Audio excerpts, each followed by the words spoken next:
Repasemos por lo menos algunas de las placas que mostraste hoy, para que entendamos y reforcemos estos datos que son importantes.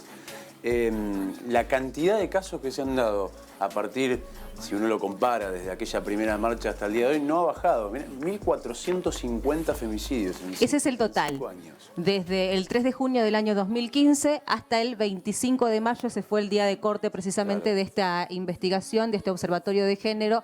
Ahora que sí nos ven. Esto da como resultado un femicidio ocurrido en nuestro país cada 30 horas en este periodo de tiempo. Estamos hablando del año 2015 hasta esta parte. Acá ves detallado qué es lo que ha sucedido en cada uno de los años.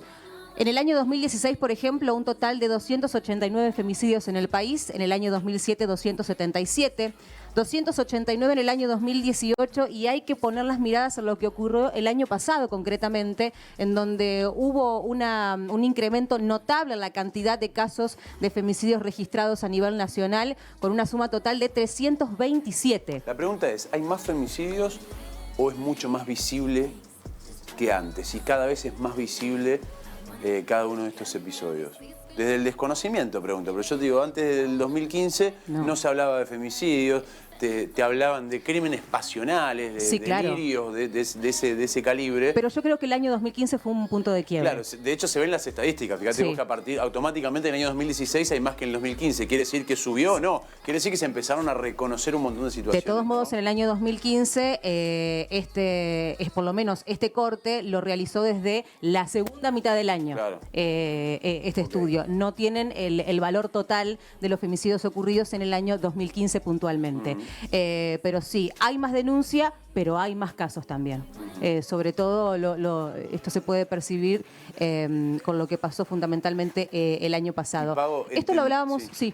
Sí. No, te decía que entender también que ese número que veíamos inicialmente, 1.400, casi 1.500 casos, es el resultado de todo un proceso que se da en el cual el Estado, la fuerza de seguridad, nosotros como sociedad, no pudimos intervenir, no supimos o no quisimos intervenir. El Estado es responsable. Pero no hay 1.450 víctimas, hay muchísimas más. Sí, por supuesto. Muchísimas que no denuncian, muchísimas que viven un calvario, muchísimas personas que atraviesan situaciones realmente muy difíciles. Que en muchos casos, en 1.450, terminaron así, terminaron muertas. Sí, claro. Asesinadas. Es la situación más extrema de violencia contra las mujeres, pero como vos bien decís, hay muchísimos casos que no forman parte concretamente de estos datos, en donde las mujeres han sido víctimas de violencia, de diferentes tipos de violencia, como nosotros aquí en ATP también hemos abordado. Seguimos porque la placa que llegaba a continuación es importante también, porque esto tiene que ver con la vinculación que tiene la víctima con el femicida. Y lo decíamos en el mes de marzo, más del 60%, entre un 60 y un 65%, sobre todo en los últimos años, tenían que ver con parejas o exparejas de la víctima de femicidio. Y este dato, en el contexto de cuarentena, se ha incrementado y supera en estos momentos el 75%.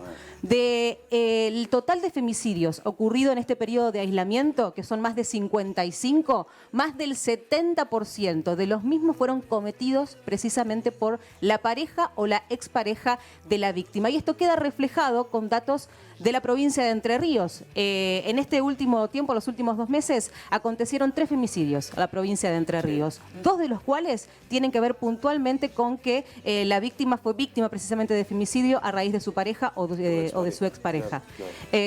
También hay una placa que es interesante chequear también respecto de la cantidad de denuncias, y de medidas judiciales. Esto nosotros también lo veníamos comentando. Fíjate vos que del total de casos, un 18,33% de las mujeres había concretado una denuncia formal.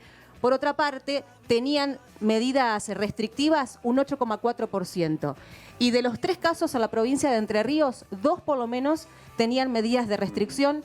A 2 de las chicas se le había dado el botón antipánico, por ejemplo, y sin embargo, a pesar de estas medidas judiciales, de que ya el Estado de alguna u otra manera había tomado una intervención directa en cada uno de estos casos, no pudieron evitar el femicidio. Estamos hablando del caso de Julieta Riera, el último caso que se conoció en la ciudad de Paraná concretamente, y de Florencia Acevedo, crimen ocurrido en marzo pasado.